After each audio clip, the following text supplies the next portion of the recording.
আমরা অনেকেই এই মাসআলা জানি না। জামার হাতা এভাবে গুটিয়ে কিংবা আপনি সুন্দর করে ভাঁজ করলেন, সুন্দর করে শার্টের হাতা অনেকে ভাঁজ করে না, এরকম ভাঁজ করে আপনি নামাজ পড়লেন, আপনার নামাজটা ত্রুটিপূর্ণ হবে। নবী করিম সাল্লাল্লাহু আলাইহি সাল্লাম পরিষ্কারভাবে নিষেধ করেছেন যেন জামার হাতা গুটিয়ে কেউ নামাজ না পড়ে।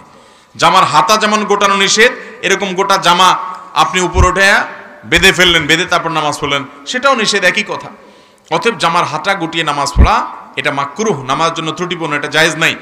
হাতা গোছানো থাকলে সেটাকে খুলে দিয়ে মেলে দিয়ে তারপর সালাত আদায় করতে হবে। কারণ আল্লাহর সামনে আপনি যখন দাঁড়াচ্ছেন তখন এই দানোটা বিনয়ের সর্বোচ্চ পর্যায়ে আপনি বিনয়ী হয়ে তারপরে আল্লাহর সামনে দাঁড়াবেন।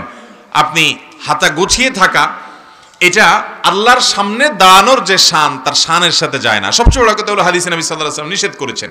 এজন্য জামার হাতা খুলে তারপরে আমরা সালাতে দাঁড়াবো।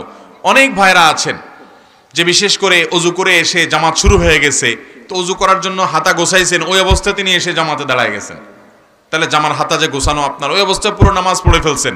তাহলে নামাজ তো হয়ে যাবে, কোনো মতে হয়ে যাবে, কিন্তু ত্রুটিপূর্ণ হবে, মাকরুহ হবে, এই কাজটা করা উচিত না। অতএব আপনি হাতা নামিয়ে তারপর নামাজ শুরু করবেন, অথবা তাড়াহুড়া করে শুরু করছেন, যেমন প্রশ্নকর্তা লিখেছেন যে ভুলে গেছেন, তাহলে এবার নামাজের মধ্যেই আমলে কাসির যেন না হয়, আলতো করে আপনি জামার হাতাটাকে ঠিক করে ফেলেন। কথা বুঝে আসছে? অনেকে প্যান্ট ভাঁজ করে নামাজ পড়ে, আছে না নাই? এই যে প্যান্ট ভাঁজ করে নামাজ পড়ে, এটার মাসালা কি? এটার মাসালা হলো, সাধারণত একজন মুসলমান পুরুষ সর্বাবস্থায় টাকনোর উপরে প্যান্ট পরবে, পাজামা পরবে। কোথায় পরবে? টাকনোর উপরে। এটা সর্বাবস্থার জন্য প্রযোজ্য। নবী আলাইহিস সালাম বলেছেন, মা আসফালা মিনাল কাবাইনি মিনাল ইজারি ফাফিন্নার। টাকনুর নিচে মানুষের যে পোশাক যায়, লুঙ্গি ইত্যাদি, সেটা জাহান্নামে যাবে। এজন্য ইমানদার পুরুষ কখনো টাকনুর নিচে পোশাক পরবে, প্যান্ট পরবেন, কিন্তু টাকনুর উপরে থাকতে হবে। এটা কিন্তু সুন্নত নফলের ব্যাপার না, এটা হালাল হারামের ব্যাপার। অনেকে এটা বুঝেন না, টাকনুর নিচে প্যান্ট পরলে সেটা হারাম হবে। মেয়েদেরটা উল্টা, তারা টাকনুর নিচে পরবে আর পুরুষরা টাকনুর উপরে পরবে। এখন অবশ্য অনেক গবেষণা দ্বারাও এটি প্রমাণিত হয়েছে যে এইভাবে যদি ছেলেরা টাকনু ঢেকে রাখে প্যান্ট পাজামা ইত্যাদি দিয়ে, এগুলো নানা দিক থেকে মানুষের জন্য, ছেলেদের জন্য ক্ষতিকর। সবচেয়ে বড় কথা হলো যে নবী করিম সাল্লাল্লাহু আলাইহি ওয়াসাল্লাম নিষেধ করেছেন, অতএব সর্বাবস্থা টাকনুর উপরে আপনার প্যান্ট পাজামা থাকবে। এখন কথা হলো, নামাজের সময় যারা শুধু ভাঁজ করে তাদের কি হবে? উত্তর হলো, সবসময় তো টাকনুর উপরে থাকতে হবে, সেটা আপনি ভাঁজ করে রাখেন আর কেটে ফেলেন, যেভাবে পারেন সেভাবে করেন, কিন্তু আপনার টাকনুর উপরে থাকতে হবে। ভাঁজ করে রাখলেও তো টাকনুর উপরে থাকলো।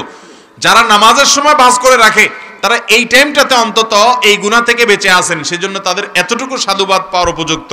যদিও এটা ওই সময় না, শুধু সব সময় করতে হবে। অনেকে আছে নামাজের সময় ভাঁজ করে, নামাজ শেষ আবার যেই সেই করে দেয়, এটা ভুল। এখন প্রশ্ন হলো, ওই যে জামার হাতা ভাঁজ করে নামাজ পড়া নিষেধ, তাহলে প্যান্ট ভাঁজ করলে যে নামাজ পড়বে সেটা নিষেধ না? এর উত্তর হলো যে ওইটা নিষেধ হবে না, বিকজ সেটা তো টাকনুর নিচে যে প্যান্ট পরা হারাম বা পাজামা লুঙ্গি পরা হারাম, সে হারাম থেকে বাঁচার জন্য ভাঁজ করা হয়েছে, ওইটা অন্য সাধারণ ভাঁজ নয়। এই জন্য সৌদি আরবের সর্বোচ্চ উলামা পরিষদ এবং স্থায়ী ফতোয়া কমিটির ফতোয়া আছে ব্যাপারে, যে প্যান্ট যদি কেউ ভাঁজ করে টাকনুর নিচ থেকে প্যান্ট যাওয়ার কারণে যে হারাম হবে, সেটা থেকে বাঁচার জন্য ওইটা এক্সেপশন, ওইটা করলে জায়েজ আছে, কিন্তু সেটা করলে ফুল টাইম করতে হবে এবং পরবর্তীতে প্যান্ট ছোট করে ফেলতে হবে। আল্লাহ তাআলা টাকনুর নিচে প্যান্ট পরার এই হারাম কাজ থেকে আমাদের বেঁচে থাকার তৌফিক দান করুন। তাহলে ভাইরা, নামাজের মধ্যে জামার হাতা গুটিয়ে নামাজ পড়া উচিত না, এটা মাকরুহ। আমরা অনেক ভাই জানি না, নতুন করে হয়তো অনেকে জানলাম, সবসময় আমল করব।